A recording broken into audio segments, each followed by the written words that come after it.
How's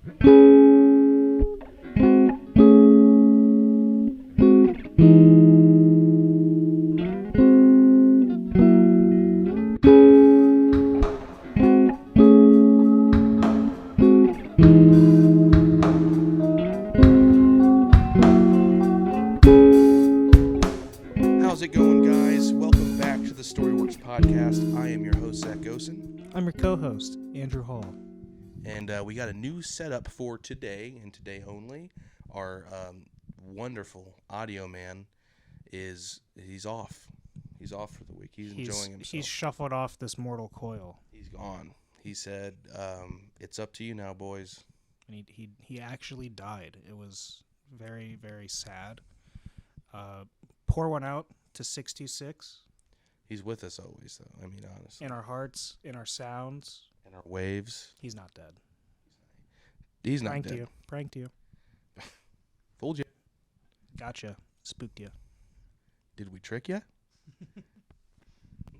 He's here. And he also wants us to tell you that this episode is not brought to you by 626 Sound. He did not. Davis did not do this one. Davis didn't do this one. So we're going to have a different sound for today because we didn't. We contemplated breaking into his home and using his equipment while he was gone. We thought he might not like that, though, in the long run. If you think about it for more than about 3 seconds, things get a little sticky icky. Mm-hmm. And we hate Problems that. come up. We don't like problems. Problems that we can't have. We have a working business relationship with this man. We can't steal all of his goods. No, we can't because he produces the best goods, and he should keep doing that with us. And we don't want that to stop. Absolutely. We're not tarnishing this relationship. So we are using some different equipment. We're going to have a different sound. We got a different look today. We're old school in it, man. Welcome to my home. R2-D2's here. Yuji's here. Yuji Itadori. We have one Dragon Ball. The man's lightsaber is here as well.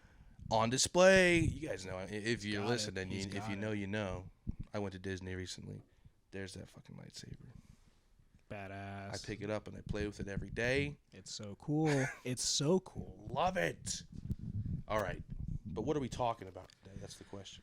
I don't know. Maybe we could talk a little bit about a little guy, little 8-legged spider guy.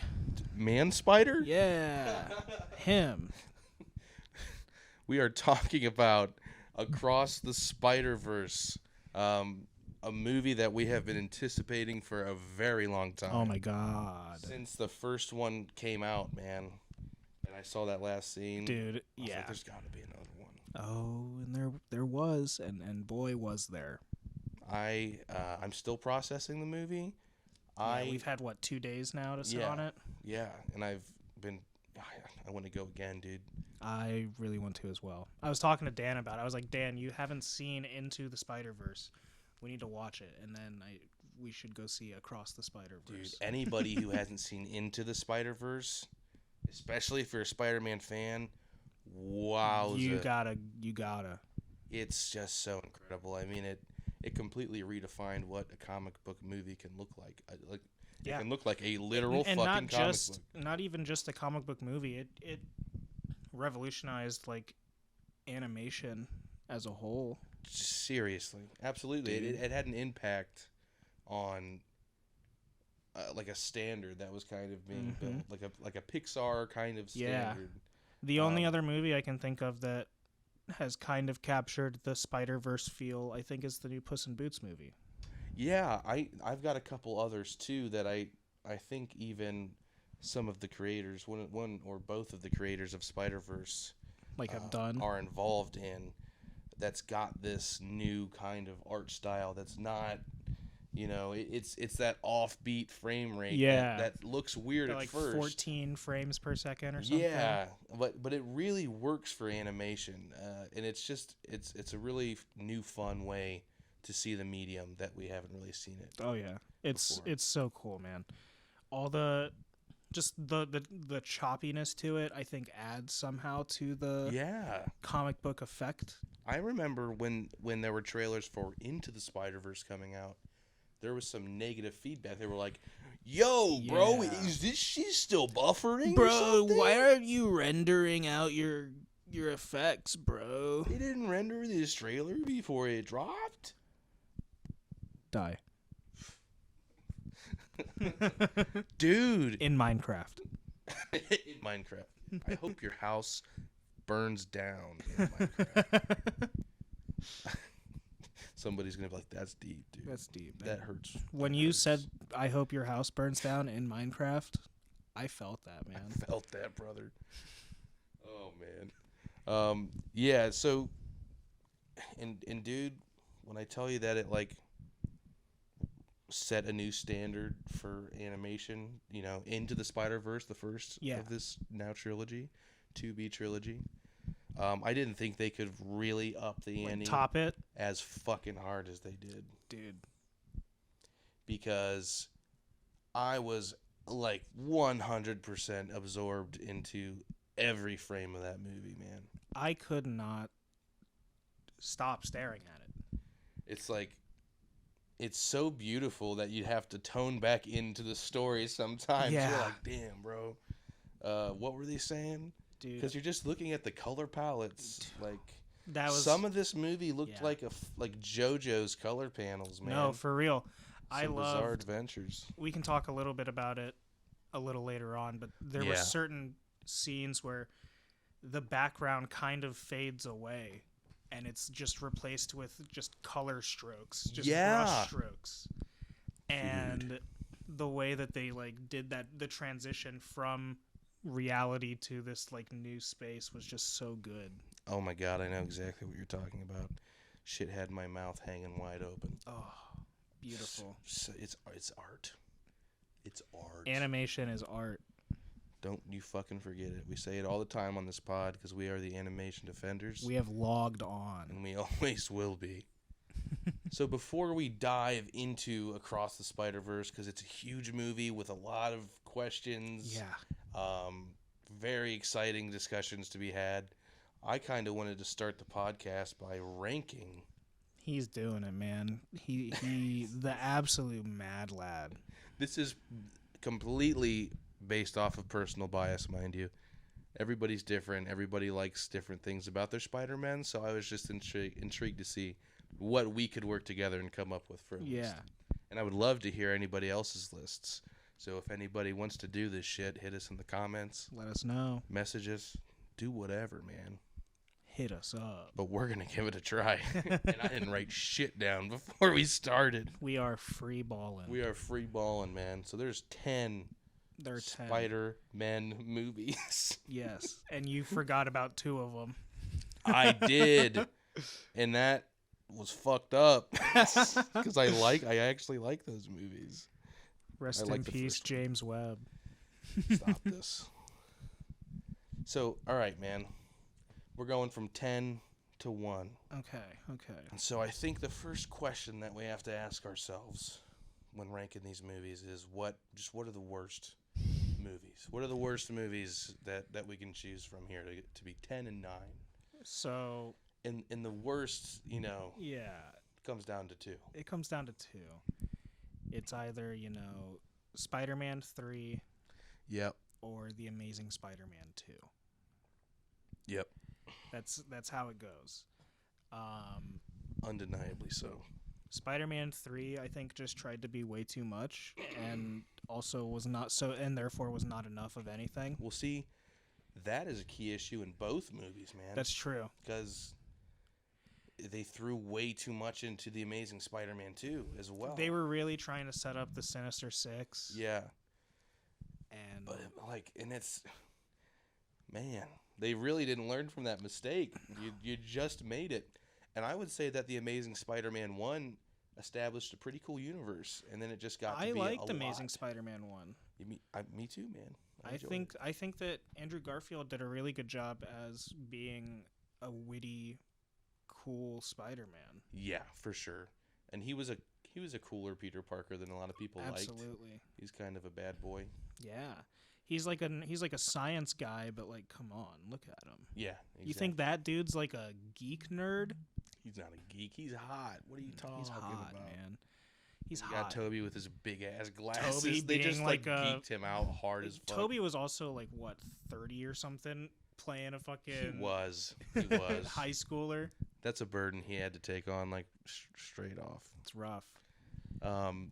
But yeah, so those both lacked in just a real good structure. Having a strong central villain. Yeah, it was just too much.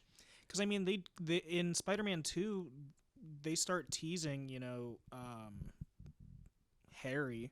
Like Harry's spending the entire movie looking for Spider-Man. So he's like, they're setting him up. He's like the B antagonist of that movie. Yeah. Without even really being like a villain. Right. He's just looking for Spider-Man. To set it up for this whole... to set it up for 3. Full blowdown. Yeah. But like that was... Spider-Man 2 did a really good job at having like 2 antagonists. Having Doc Ock and having Harry. Whereas, man, Spider-Man 3 was just like...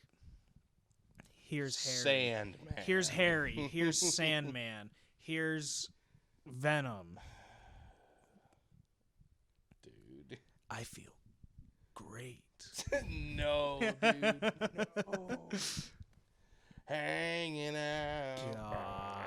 Thank you, Topher Grace. I don't know about that, dude. He plays the biggest asshole. Yeah, he does. Such like just the cocky photographer. Yeah. Like, Jesus, man. Good old Eddie. Gwen Stacy in Spider-Man 3 was fucking...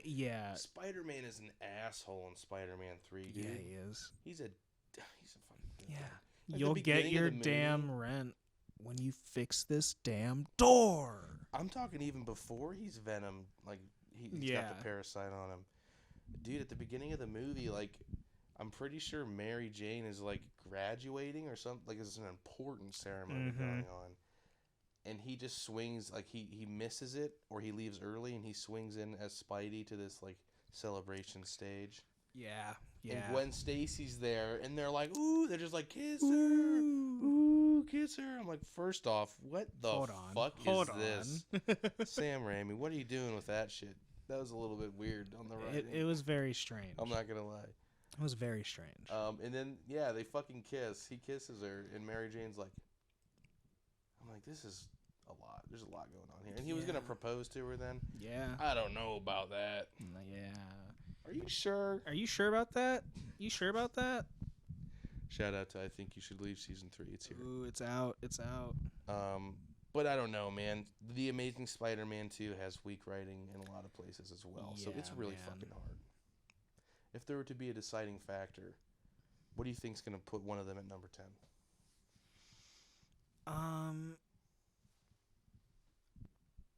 don't know, man. I feel like Sandman was fucking bad. That's the thing, is I feel like I might put Spider-Man 3 at the 10 spot just because like it way bit off more than it could chew. Way too much, man. Way too much. Whereas like The Amazing Spider-Man 2 had a lot going on in it, and it just didn't. It worked for me a little bit better than Spider-Man 3 did. I think so too. I think the writing in Spider-Man 3 just felt off. Yes. I don't know if there was too much pressure for Raimi, because they were. I mean, they had a Spider-Man 4 planned. It's true. I just don't know what happened there, man. But I think that perhaps you are correct, and we might put that on number 10. Throw that one, slap it in. Yep, I think that's fair, dude. And that leaves The Amazing Spider-Man 2. Yep, that's gonna at put number that. 9. Number 9. Man, I did not like Amazing Spider-Man 2 Green Goblin. Oh my god. See, that's real bad. He's really not good. It's bad. But I really liked it. Andrew Garfield was a killer, dude. He did such a good performance, and Gwen Stacy in that movie, dude. was so good. Well, in like both movies, really. Yeah, dude. So good. In the end, it's just fucking tragic, dude. The ending hit. That fall, man. Yeah. Ooh. I remember just like in theaters, I was like, oh my god. It's just your fucking head that hits. Snap. Oh, Jesus. shit's rough. I'm so happy that he got his like redemption save in No Way Home. Dude, that made my heart full. He needed it. He deserved it so much. And he absolutely deserved it. Andrew Garfield was I was so happy to see him, and Toby, of course, but Andrew got some great lines in No Way Home. And they in No Way Home they lean into the fact that he's kind of like the least popular Spider-Man. They do. And he's aware of it in a way. He's like, "Oh man, you guys are so cool." I know, dude. Like, and then Toby's just like, "Hey, you're cool." I fucking love it. I love it. It was so good. I need to watch No Way Home again, man. I only watched it once. Yeah, I only saw it the one time in theaters. Yeah. And man, that was a time. Yeah. All right, man. So going forward, you know, for 8 and 7, I wasn't huge on Spider-Man Far From Home. Me either. That was super mid for me, because Homecoming blew me away. And bro, everywhere I look, I see his face.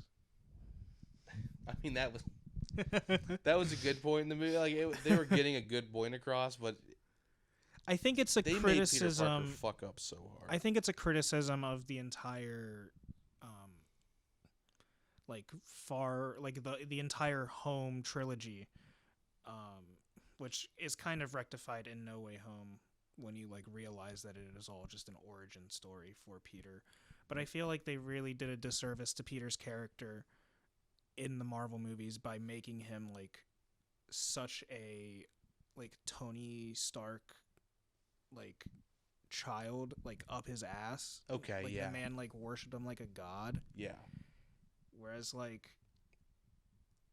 we missed out on seeing high school Peter being the friendly neighbor, like with his homemade suit and right. all that. Yeah. By the time we meet him in Homecoming, he's only had it for like.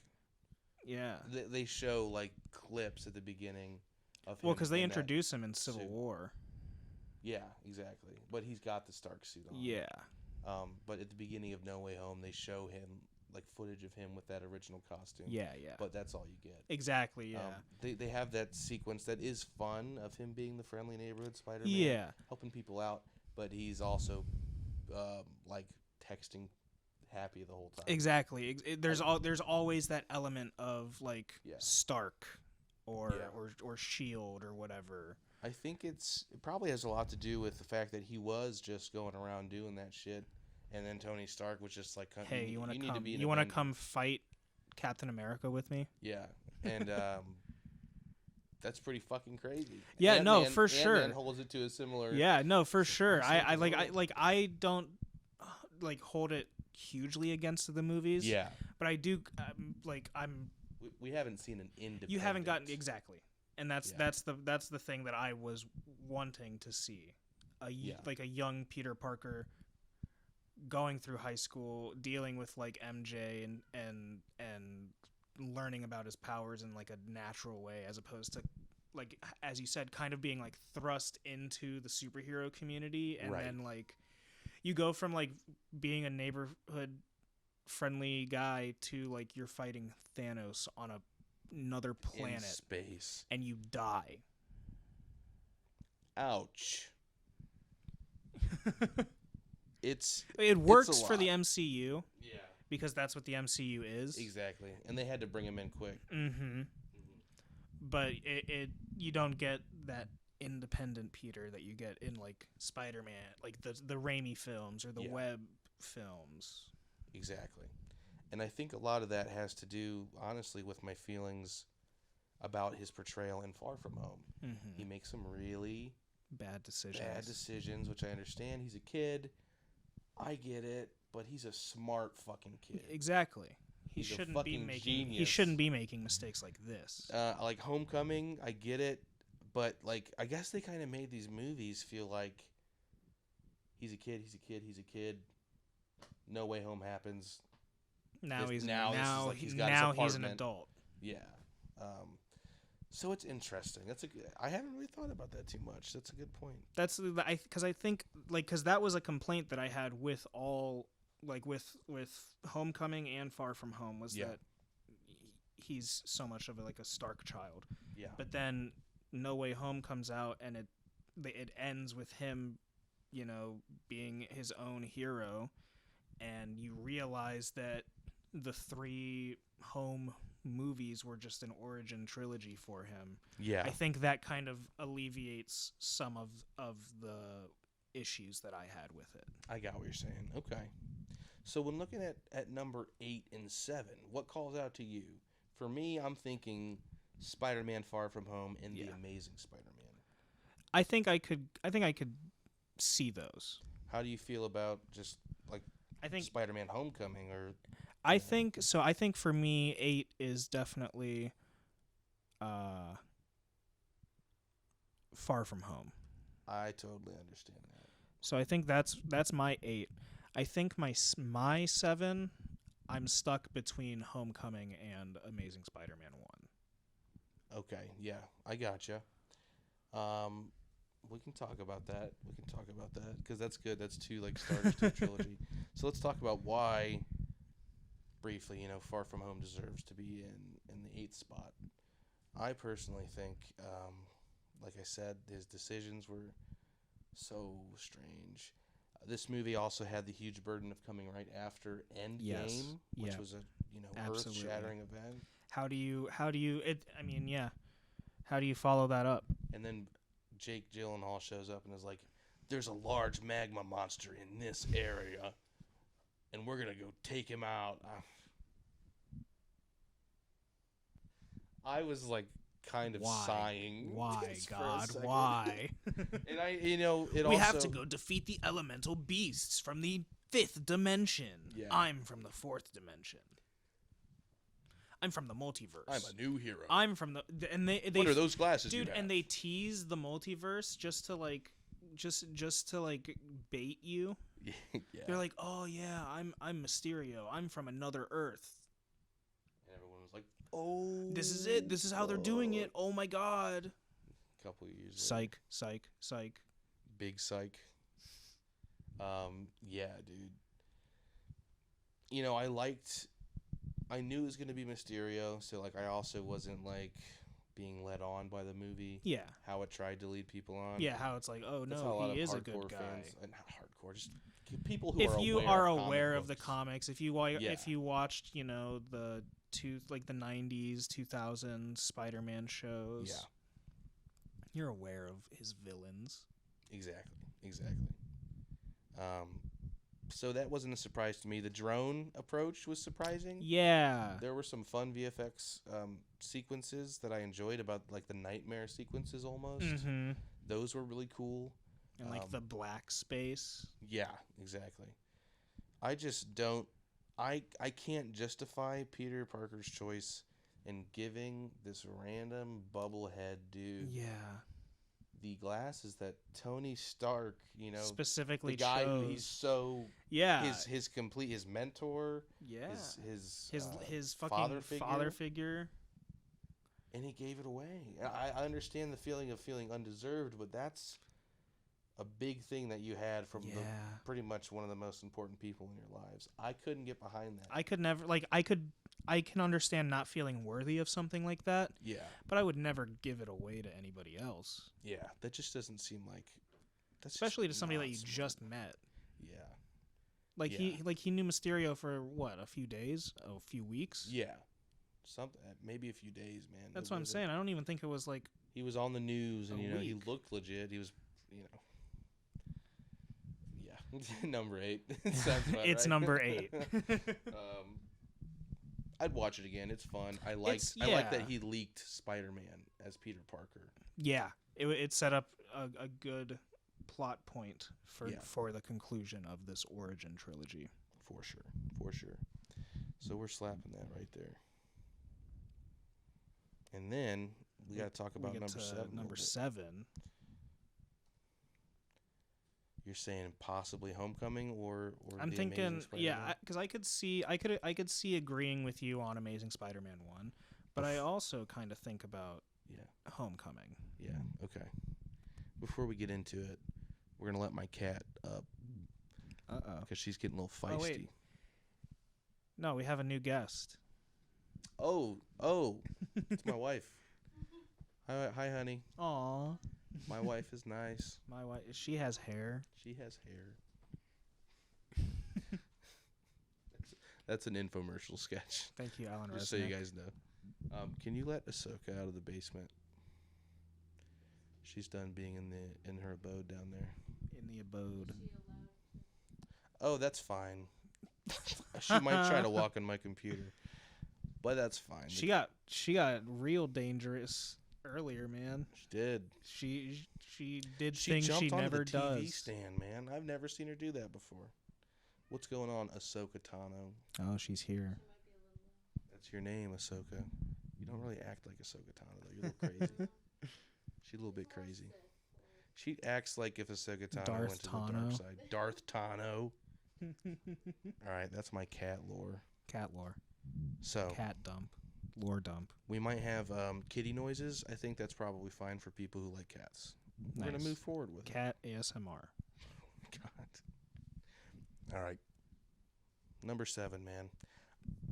I think it should be the Amazing Spider-Man. But what do you think? So, I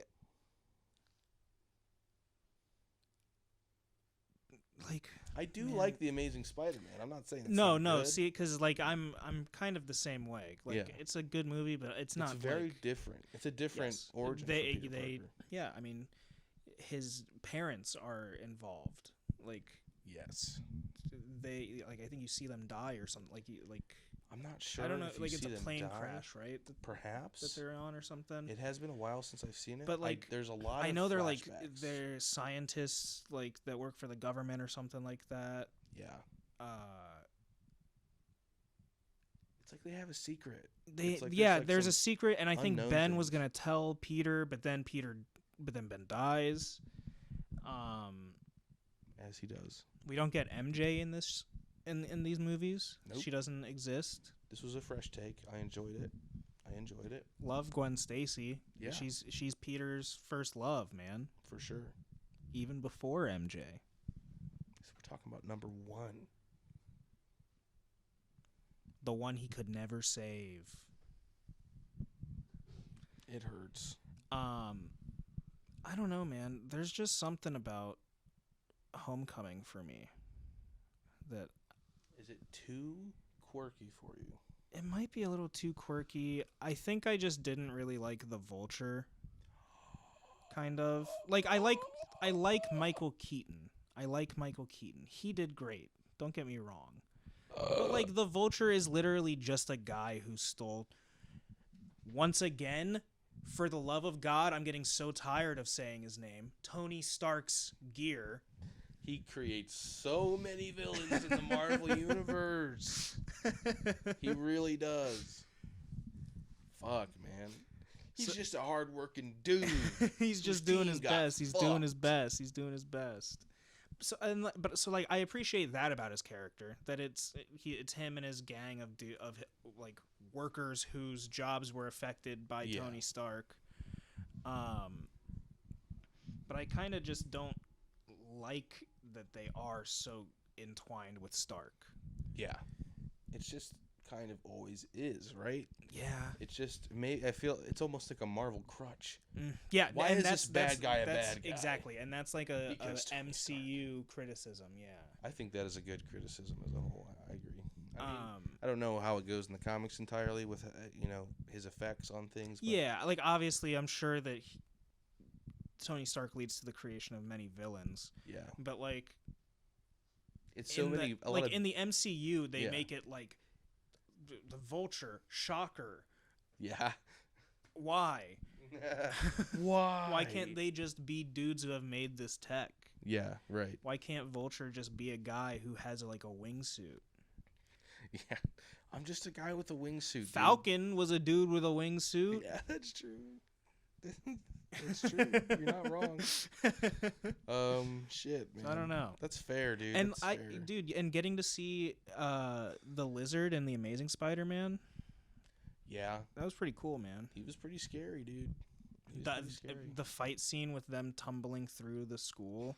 Yeah. And they go through the music department, and Stan Lee is listening to like classical music with headphones on. Yeah. He does not hear them at all. Loved it. That was good, man. That was a good fight scene. I don't know. So that's my defense for Homecoming at 7. What about you?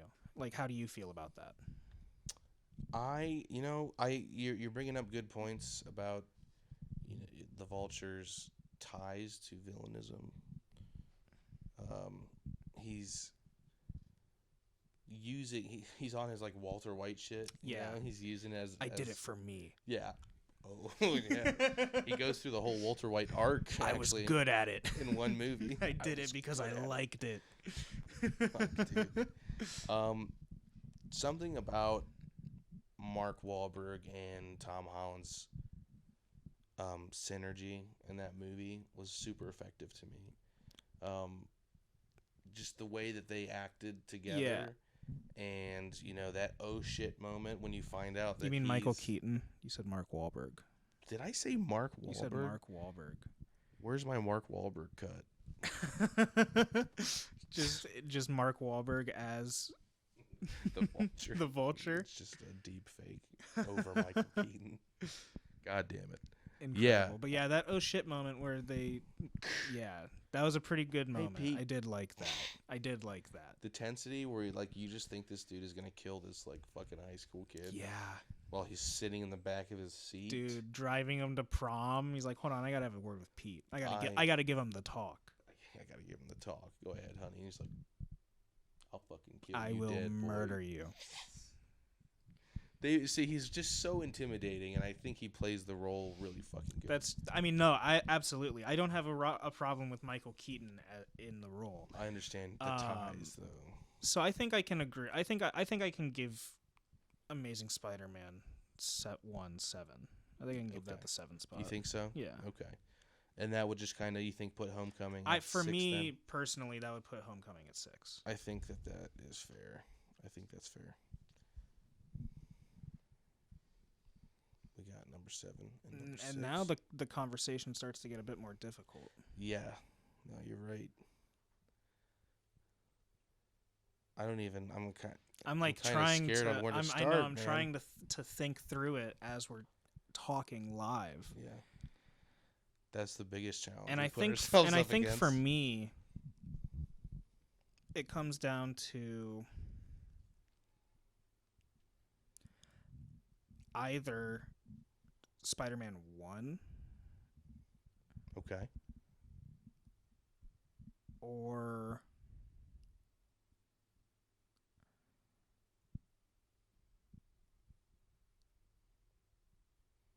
No Way Home. Or No Way Home? I think No Way Home. Okay. All right.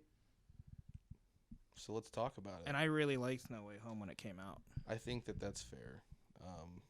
And me too. Took me a minute to percolate on that one. Yeah, no, for sure. Yeah. This is when it gets tough. So what's our argument here? Spider-Man, the first. So Spider-Man 1, man, it was the game changer. Absolutely, yeah, for sure. Did we get Blade before Spider-Man, or did this? Oh man, that's a good question. Yeah, look that up. I want to say Spider-Man, because Spider-Man 1 came out in 2001, right? Yeah. Right after 9/11 or something. Yeah. Because I remember they had to Dude, oh shit, yeah. So Blade came in 1998. Yeah. That's crazy. But Blade's an R-rated, That's off true. the wall fucking. That's true. Blade Wesley Snipes action film. Yeah. This is what's kind of set the stage for superhero modern movies. superhero movies. Yeah, for sure. And man, did it. Oh, absolutely. Looking back on it, there's some. It's such it's a campy movie. It's man. campy as you fuck. love You love watching Green Goblin in the spider suit or in the goblin suit, just moving around, making movements. What about him in the goblin suit with a cloth over him? In the Shouting burning like building? an old woman in the building. Dude. Is that one of Green Goblin's powers, to sound like a woman? Yeah, I think Willem Dafoe just came and did that on set one day. He's legendary. I believe it. Oh man, my fucking god. And Norman Osborn, man, what a villain. Okay, yeah. No, talk about that tense feeling that I could get between Michael Keaton and Tom Holland. Dude, Norman Osborn, even when he's just in the fucking suit. When he's just even... Thanksgiving dinner, dude. Yeah. The Thanksgiving dinner scene. Dude, when he's even just Willem Dafoe alone. Yeah. When he's just in his office, sitting in his chair, looking in the mirror. Oh, my God. When his own competition is with himself. Yeah. Dude. Back to formula. Oh, man. What a movie. It's so iconic. And then No Way Home. You get scenes like that, and then you get... We aren't so different, you and I, Spider-Man. Yes. So when I think about Green Goblin in a suit, I think about when he knocks out Spider-Man. Oh my God. Does not unmask him. Just takes him to a rooftop. Yep. A rooftop. Like he doesn't want to know yet. And then has the conversation where you and I aren't so different, Spider-Man. They love you now. They love you now. But they will hate you. Oh. What will you do? Oh God, but I love it. That's the thing. It's so campy, but it's so good. Yeah. Willem Dafoe just dominates it. Oh, dude, for sure. And then No Way Home. Holy shit. And he's back. When he comes back in No Way Home, dude, oh my God. See, there's a discussion to be had about No Way Home as to what were we most excited for? We were most excited to see Tom Holland going at it again, or were we all just really waiting to see if all three of these we all knew it was happening, up? Man. We all knew it was happening, and exactly. that's what you went to see that movie for. Exactly. Dude, Norman Osborn walking around like, I went to my home. And somebody was living in it. He's like so fucked up. Harry's not here. Harry doesn't exist here. Dude. Man. Incredible. See, yeah. I think No Way Home is really good. They had so much to do in that movie. They had so many pieces to thread in a different way. Yeah, all the cameos, man. So insane. It was Daredevil's first MCU appearance as well. Oh my God. Yeah, dude. Not even as Daredevil, just showing up as what's his name? Is it Matthew Murdock? Yeah. Is that his name? Yeah. Fucking king, dude. Ahsoka, are you drinking my water? She is. She for sure is. She's taking my water. She's taking it, man. It's so funny. I saw your eyes go down to my water cup, and I knew there was going to be a cat there. Thought about mentioning it to you, and I was like, I don't want to break his flow. Enjoy your water, Ahsoka, even though we just got fresh water in the bowl. Incredible. Thanks for your input on Spider-Man No Way Home. So this really goes down to, do we want the Spider-Man 1 deserve a higher spot because it created... It's a classic, and it set the standard, even though when you kind of look at the writing, sometimes it's just... Well, that's the thing, is I feel like the writing is very much like comic book writing. Yeah. You know what I mean? Especially reflecting, like, early 2000s. Yeah. Sure. And 90s, like, late 90s.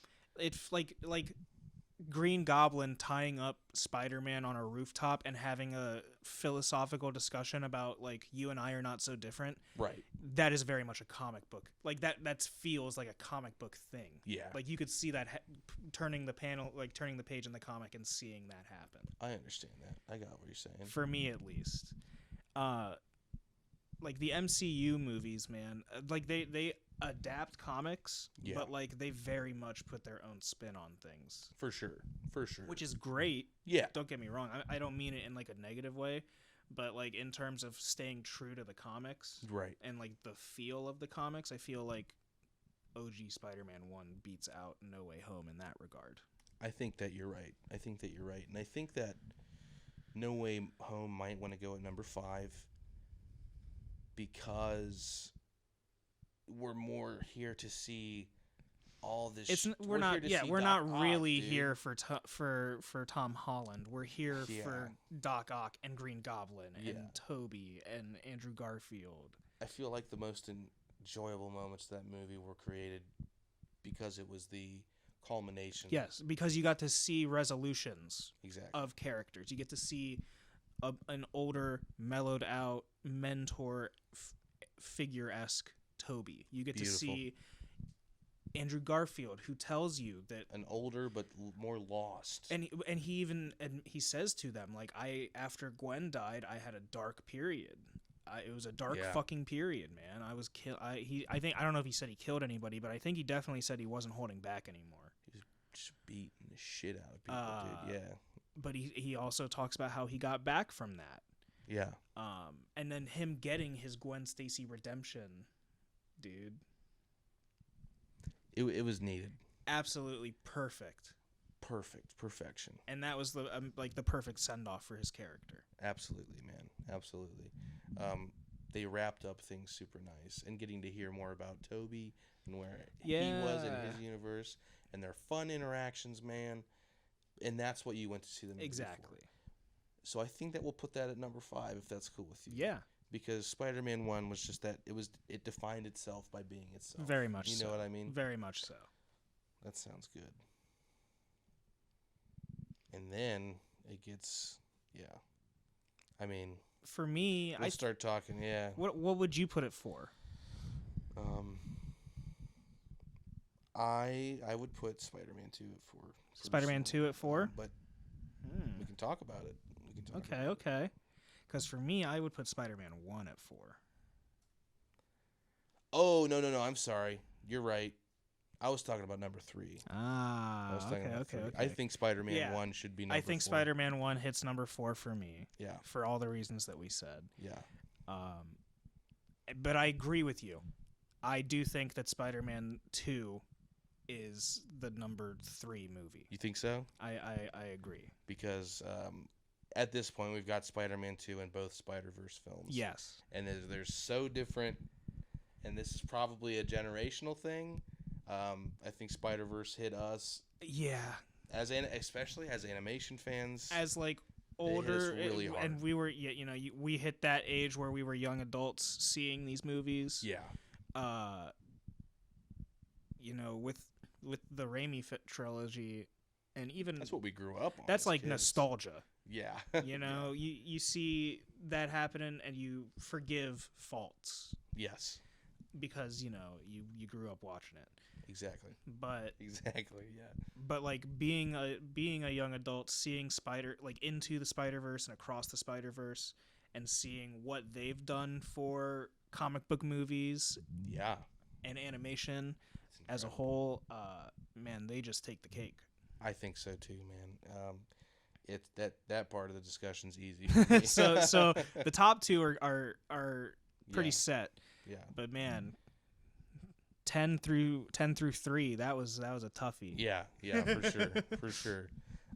Let's shout out Spider-Man 2 a little bit, dude. Man. I love Spider-Man 2. Favorite before the Spider-Verse movies came out, man, Spider-Man 2 was the pinnacle. Absolutely. That was the gold standard for comic book movies for me. Yep. Oh my God, I love Spider-Man 2. I just always have Doc Ock floating away in my fucking head, dude. Into the fucking core reactor abyss. And then he instead comes into. See, now that was it. Also, that's a crazy plot point and like an entry point for him to be like, I was like about to fucking die, man. And then he's like, I gotta go back so I can die. Yeah. It's been awesome, guys. Been real. I'm gonna go die. Peter. Oh. I love it, dude. That delivery is all the power of the sun. He got his 2 in mil. The palm of your hand. He did get his 2 mil. He earned it. He did earn it. Beautiful movie, and just like you said, that was the standard. And, that's And what he again, lived up I to. mentioned the whole like it hit the perfect flow of having an A villain and having a B villain. No, you're precisely correct. And just the natural flow of it as well was just awesome. The story of like Peter losing his powers because he didn't really want to be Spider-Man anymore was very cool. Yeah. And I mean, just Doc Ock, man. That's the all I have fight to scenes say. were incredible. Yeah. Something that was so cool about these old Spider-Man movies is, just fucking Tom Holland shit's like CG a lot of the time. Man, dude. All of the ripped up like Spidey suits were like the ripped up bleeding, Spidey suits, the animatronics for the arms. Yeah, man. Oh, super seeing cool. Al Molina like strapped up to the rig. Yeah, dude. Yeah.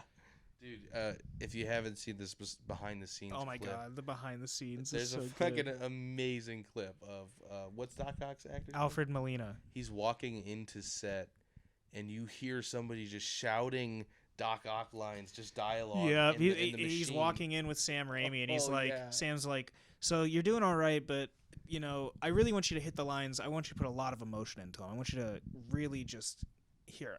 I have an example. And they walk out, and it's fucking Willem Dafoe. Oh my god! Strapped up to the machine. Like the wind's blowing in his face, and he's like yelling. Oh my god! It'll stabilize. I love it. I can't get over William Dafoe. I love him so much. What a legend! Alfred Molina is a fantastic actor too. Great villain, dude. His Doc Ock is incredible.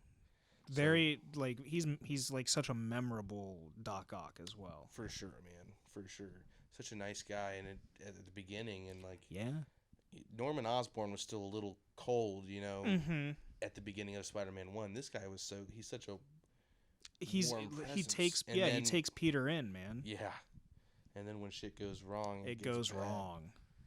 Fantastic movie. I love when he throws money bags at Spider-Man with coins in them. It's so good. It's so good.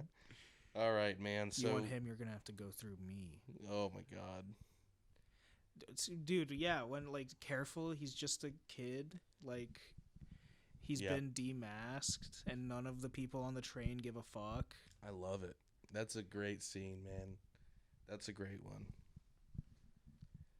So then, man. we got the last two, and it's it's easy. It's easy. It's just it's Into the Spider-Verse and then across the Spider-Verse. Before we even talk about the movie itself, we're just getting it out of the way and we're saying it. It's the best Spider-Man movie. Hands down. Hands fucking down, dude. Absolutely incredible. There's just so much to talk about. I'm screaming internally. And there's more. And we're getting a third one.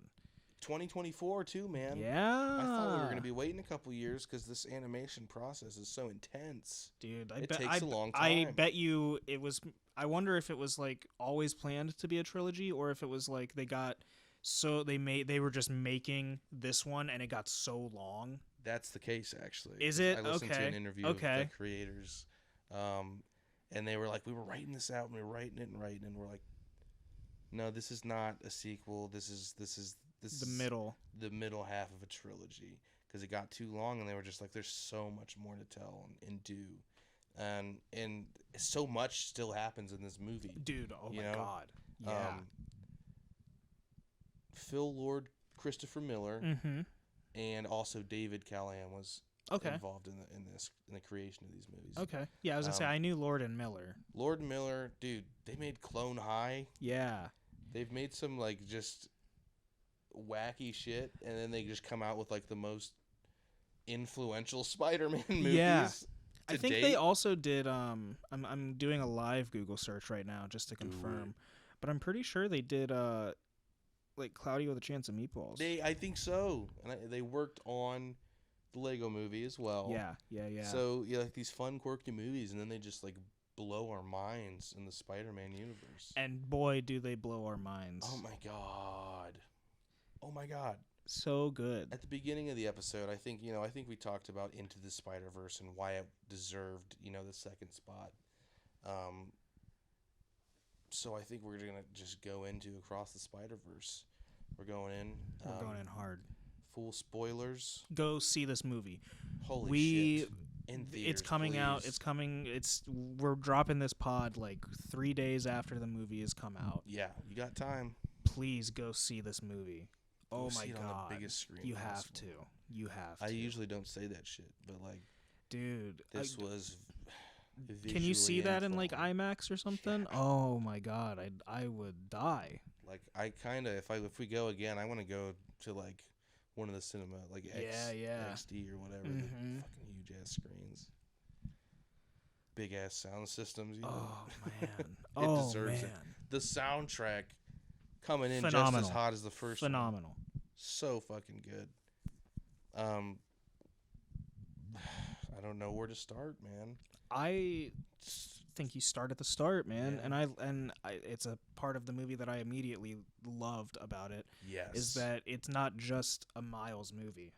No, it's Miles and Gwen. I love it so much, and it opens with Gwen. That was such a I was so pleased. Like right off rip, I was like, I'm so glad we're starting here. You get to see her origin, how she is literally just she got bit instead of Peter in her universe. Yep. But which ends up. I was gonna say you get to see what the ramifications of that mean. She's got one of the more fucked up yeah backstories, dude. Dude, man, Peter turns into the Lizard because he gets bullied so much. That's fucked up. That's so fucked up. Voiced by Jack Quaid. So cool. King. So cool. He's also going to be voicing Superman in something like there's in an animated movie. Our anti-suit boy is he's breaking into the machine. And I love to see it personally. I'm here. Oh for yeah, it. absolutely. Excuse me. But yeah, you get her origin. You get to see how she, has her relationship with her dad. Yeah, which is oh my god. You get to see her introduction to the Spider Society. Yeah, which is really cool. She's got a nice big chunk, of the opening to herself. Yeah, I like the first 20 minutes or so. I feel like it, something like at that. Least. I was gonna say because they do a whole vulture fight. Yeah, and it's decently long with a Renaissance vulture. So fucking cool, dude. Oh, I loved it. They're like popping off right off rip. Immediately, they're like, "Hey, we're gonna have this dude be in a completely different art style." Yeah, yep. He's this like black and white Renaissance, it's like faded paper. It's like like Da Vinci's like designs that he would make. And he's shitting on modern art because they're in an art museum. Yeah, and he's like, "This is art." And they're like talking about. Gwen is literally like, "Well, we're talking about it, aren't we?" Yeah, right.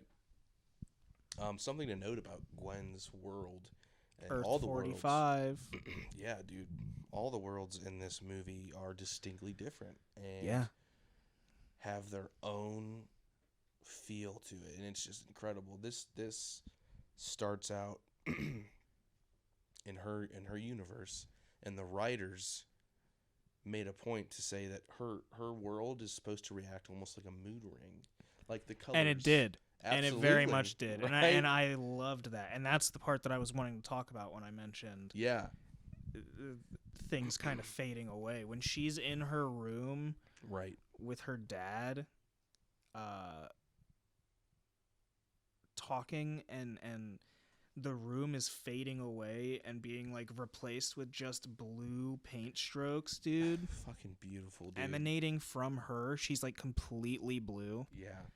And it pans over to like 3/4 of the way over to her dad, and then her dad is like the only source of warm light. Yeah, but it's shallow because probably like most of the frame is blue except where he's on that one section. And then when she runs into the hug, dude, he literally says he's like, are you still too punk rock to give your old man a?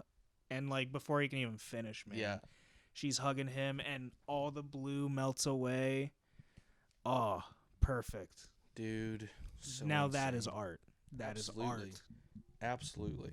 This is pushing the art that goes into this visual medium to its limit, man. Dude, like you said, even like no way could you think something like this would be possible after watching Into the Spider-Verse. You'd think that's it. That's the ceiling. This is the pinnacle. This is the ceiling. Yeah. Baby, we've shot through. We fucking shot right up, dude. It's nuts. and then when she has to reveal herself to her father, because this is like almost an Amazing Spider-Man kind of universe, man. Yeah. The whole police force is hunting the Ghost Spider as a vigilante. Yeah. And her father, very harshly so, because of the death of Peter Parker. He blames Spider-Woman for the death of Peter because she was there. Yep. And so obviously she did Obviously. And then when she has to reveal herself, dude, again with the mood changes, showing his face and the colors are just like, as he gets concerned, like it's blue. Everything is just enraged and it's just changing. Mm-hmm. And oh my god, it's just incredible. And the introduction of Spider-Man 2099, Miguel. Yes, Miguel Spider-Woman. And Jessica Drew, yep. Who becomes Gwen's like mentor figure, yeah. Which is fucking awesome. Crazy start to the movie, and then they're like, "Here's Miles, baby. This is what Miles is up to." We needed to show you how Gwen meets these people. Yeah. Now we're going back to the boy. Yep. Our boy is grown, guys. He has gotten older. He's a big fucking man. He's broader. He's got shoulders. I love his suit. They keep making fun of it and like saying, "Are you bleeding from the armpits?" Are you bleeding from the armpits? Yeah. I was like, okay, poor Miles. The red stripe, man. He designed his suit. And they immediately shit on him for it. Man, the story that this ends up being for Miles in the long run is incredible. Like his growth, the way he views this very unique situation that he's in. Very much, man. Is just awesome. Dude, his so journey cool. through this movie is so awesome. Cool. Miles's journey is super cool. The antagonist, the Spot. This is nuts, guys. I really thought he was going to be in the movie for 10 minutes. Like, did you think like Miguel O'Hara was going to be like the bad guy of the movie? Yes. See, I thought he was going to be. I thought that I didn't think that the Spot was going to be like the main antagonist, but I thought that Miguel O'Hara would be like the big bad until a point at which point he would then flip and help Peter or help Miles take out whatever the real big bad is, and which I think is going to happen in the next movie. It has to. But not for this movie. It's the fucking Spot, baby. Shit's rough right now. I'm the Spot. This dude is such a fucking clown, dude. Like trying to steal a fucking ATM machine. It's so funny. He doesn't have full control over his interdimensional spots. Dude, I almost leaned over to you and said, like, when he was talking about needing to get more power, I almost leaned over and was like, what if he turns black with white spots?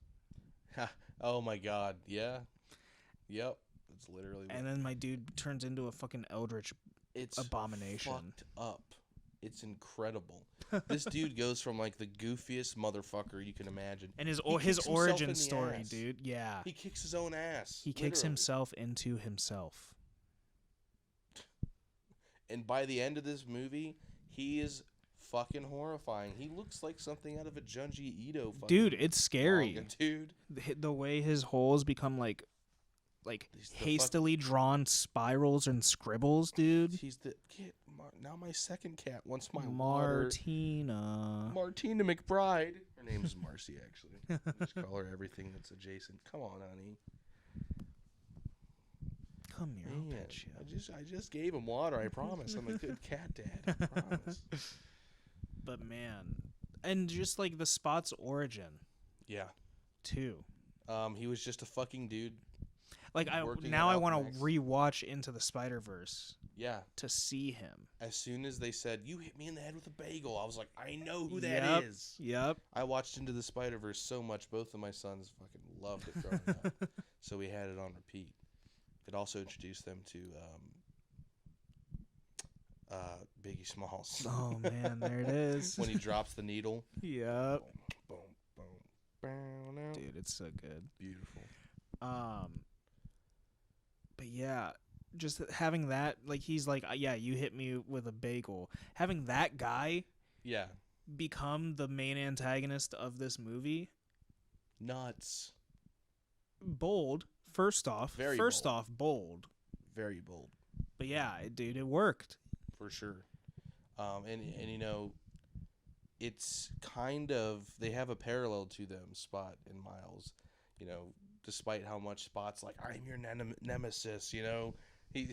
At the beginning, he's like, you created me and I created you. Because he's also the doctor. That brought the spider from Earth 42 over. Yep. So, like, it's funny as fuck when he's saying that shit at the beginning, but it starts to kind of mean something. Yeah. Because when Miles is introduced to the Spider Society, he's trying to prove himself.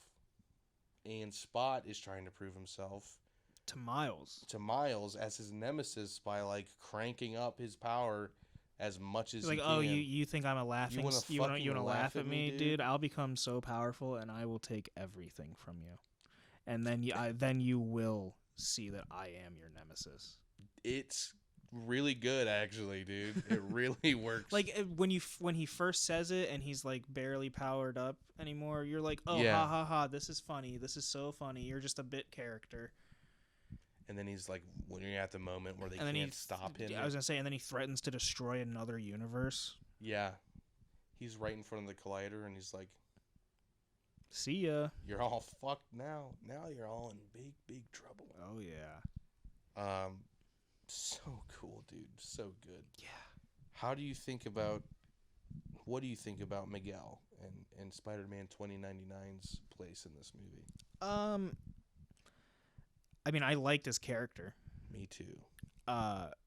Very cool. I didn't know. I don't really know a whole lot about Spider-Man 2099. Me neither.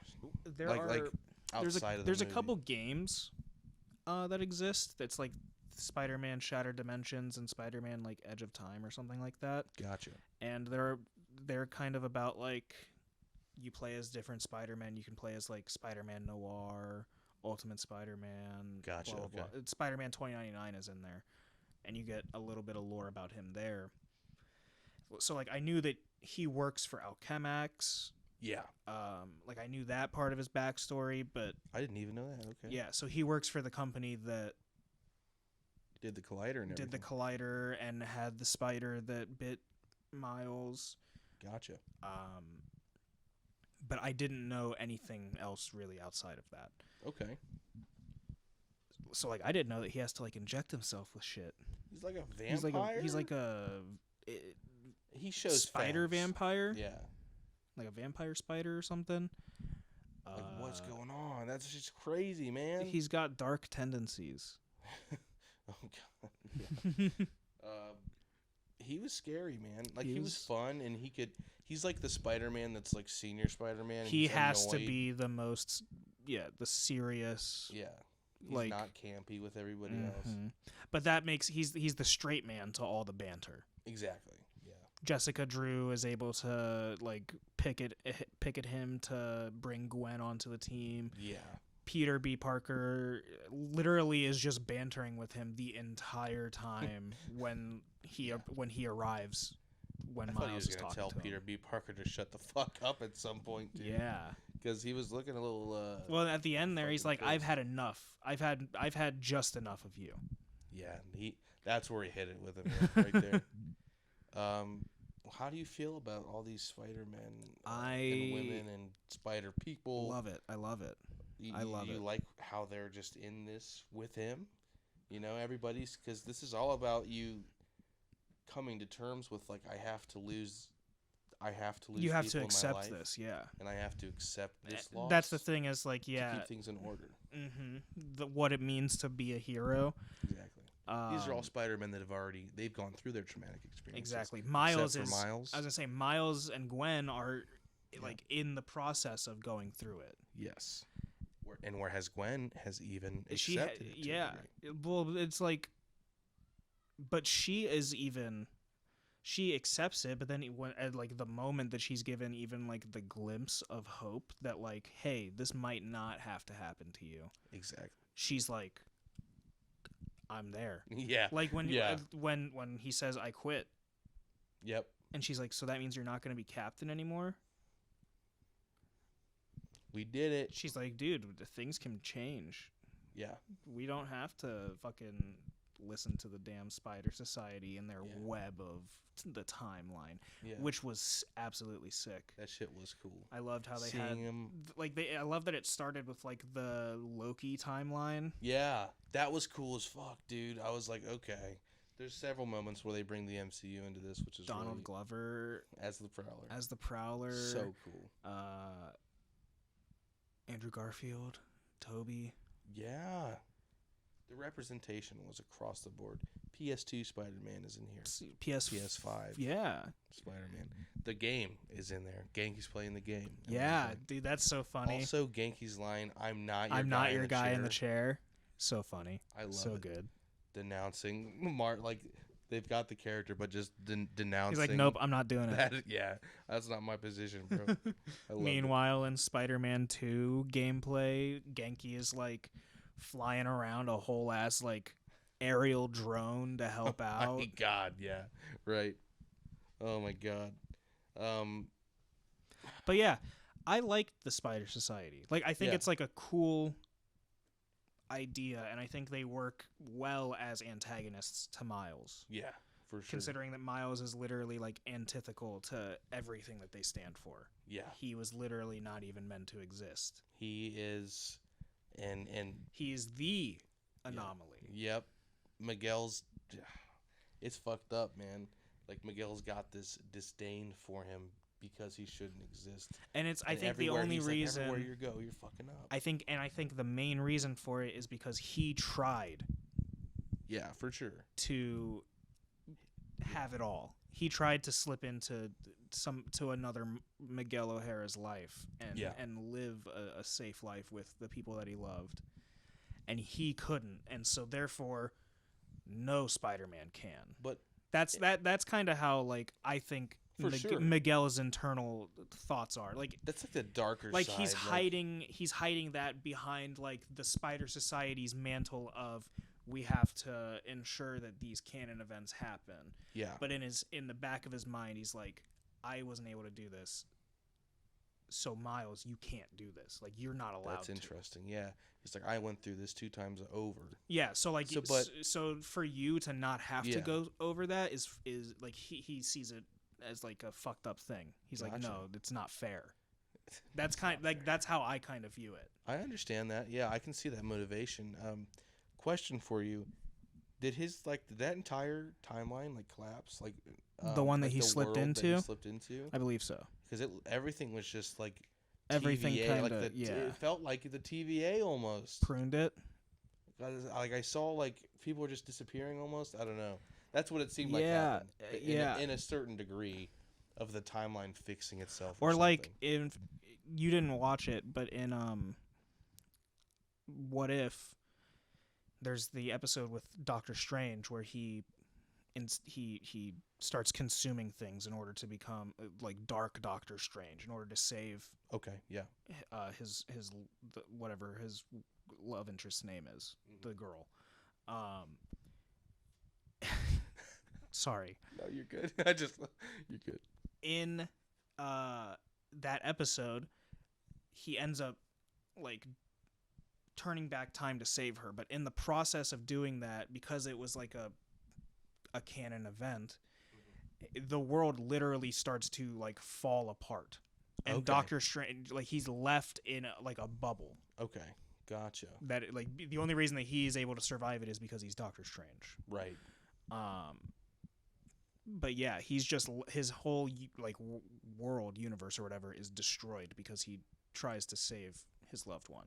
So these canons, that is something that can happen. And then Miles is saying, "Do you know what's going to happen for sure?" And he's like, "Yeah, exactly." You know what I mean? That we get to that point too.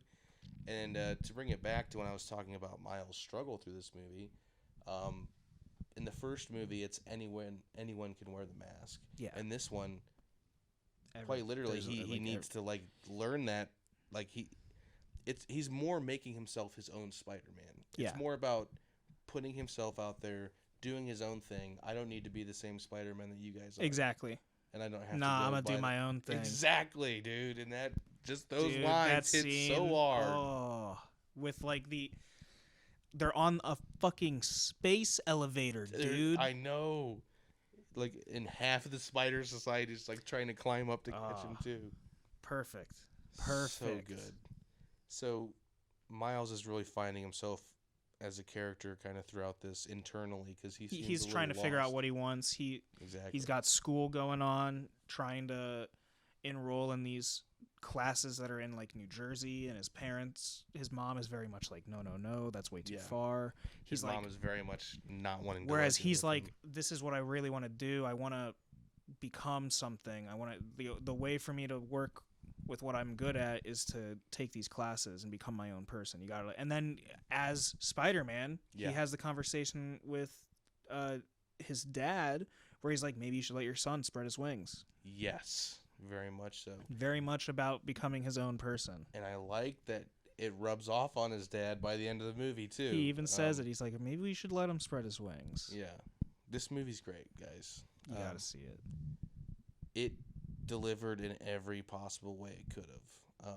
Before we rate it, we got to talk about the ending. How did you feel about all the other, like, not necessarily every single Spider-Man, but like the ones that we got screen time with? Yeah, we should like Paviter Pavard or Prebarker from Mumbattan. I love that, actually. That was sick. Spider-Man India is my fucking dude. The things, I don't know what they're called, but the things that he had on, like, almost disc cup things that he had on his webs. Those were so cool. Very, very cool. His hair, dude. His hair is fantastic. Fantastic. I loved the chai tea bit. Super fucking good. Nobody calls it chai tea. Just saying TT. So cool. And I love that is like Miles creates an anomaly. Like he sees that firsthand.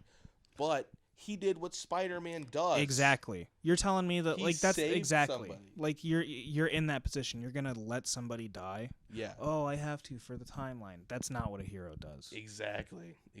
A hero saves people. And Gwen was like, "No, don't go." She like half-heartedly stopped him. But I get that it was. She says it's both at the end, you know, because it's like to create the anomaly or because you don't want Miles to get hurt. She said it's both. Yeah. Obviously, she's like changes by the end of the movie, but I love that moment, and I love, Spider-Man India is like so happy, like, dude, he didn't have to lose somebody. Exactly, he doesn't have to experience that loss. Very much why he is part of the team. By the end of this movie, dude, Hobie, Miles. Hobie is fucking dope. Spider-Punk. They make him a lot right out the gate on purpose because they're like pushing this like super punk idealism.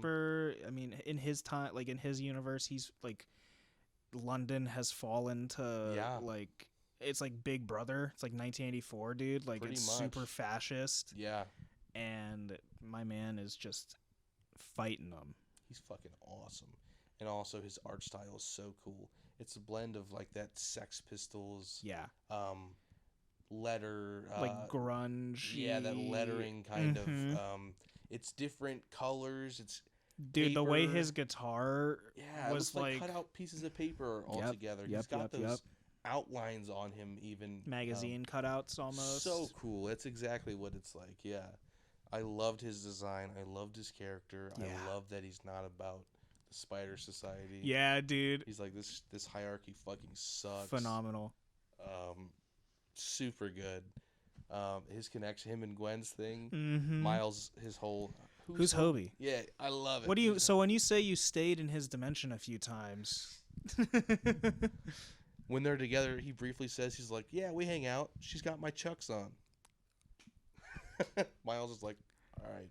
Ooh. But they're cool, man. Yeah, they're cool. No, they're Hobie's homies. fucking they're awesome. He's the one who teaches Miles about his Venom power hands. He's like, don't use your fingertips. Use your palm to break out of like the force fields. That shit's awesome. Who else we got? I mean, we get Peter B. Parker again, and Of his course. daughter Mayday. She is so fucking adorable. Miles, please just Just hold the hold the baby. baby. I think if you hold the baby, I think we can really talk about this. And then he comes out and he says, "I had her because of you." And they actually have that moment. But then, Beautiful. and I just breathed directly into that. But then the moment is shattered when fucking Miguel O'Hara is like, That sucked. Peter, we've got your position. We're on the way. And he's like, "Fuck." It's like, I did not mean for this, Miles, I promise. Yeah, that was rough. That's kind of towards the end a little bit. Mm-hmm. A lot of I've been hearing people bitching about the Crimson Spider. About about Ben Reilly, my Yeah, man. Scarlet Spider, yeah. Oh. Ben Reilly. I'm over here brooding. He's the I'll 90s. investigate. Yeah, he's the 90s Spider-Man. He's the 90 edgy, and He's Andy Samberg leans heavy into being like that edgy kind of gritty, dark noir, like not noir, but like it's that 90s dark kind of era. That was a thing. That was a thing in the 90s, man. But I heard, from what I know, Ben Reilly's got a lot of complexities anyway. He's a clone of Peter Parker. He's a Peter Parker clone. So I don't know. I get it. I liked it. I thought it was really funny. I liked it. And his Perfect design was posture. Great. Oh my god. He's doing like Andy Samberg was on SNL for a while, and one of the characters that he would do on like the Weekend Update was Nick Cage. Oh, nice. And the Ben Reilly voice that he was using was very similar to his Nick Cage voice. That's funny. I like that. That's funny because Nick Cage was Spider-Man Noir as well. That's interesting. I liked him, man. He was cool. I thought he was good. Spider Bite's a new Spider addition. Bite. I thought she was really cool. I didn't learn a lot about her, but the idea. Well, I think it's like in her universe, the virtual reality, like the metaverse or whatever. VR is just as much as like it's kind of like Ready Player One, I think. Okay. If you can correlate it in that way. Yeah. So she's the Spider-Man of virtual reality. Gotcha. Okay. Yeah.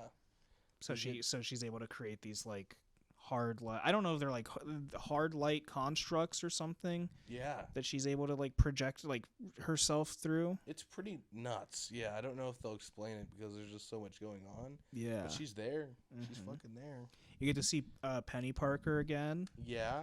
Older. She's on the team, dude. Yeah. She's on the team to help our boy.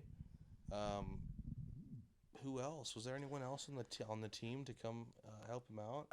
I mean, they show Noir and Spider Pig again. Yeah, okay. But like they don't have any spoken lines in the movie. Yeah, not in this movie. It makes us feel like I'm assuming they're gonna have lines in the next one. Exactly. Okay. This movie ends fucking wild, dude. Crazy. That their conflict on the train, and then he makes his way back to the teleporter to go home. He's got to get home because he literally saw Spot. He asks them when it's going to happen. Yeah. He's like, when does my dad die? My dad is about to be made police captain. When does he die? And Miguel O'Hara says 2 days from now. And then he's like, I'm not letting you go back. Yeah, he's like, no, I think you are.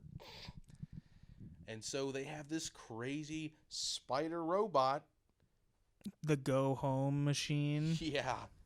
That takes your DNA and it can send you back to your universe. Via your DNA.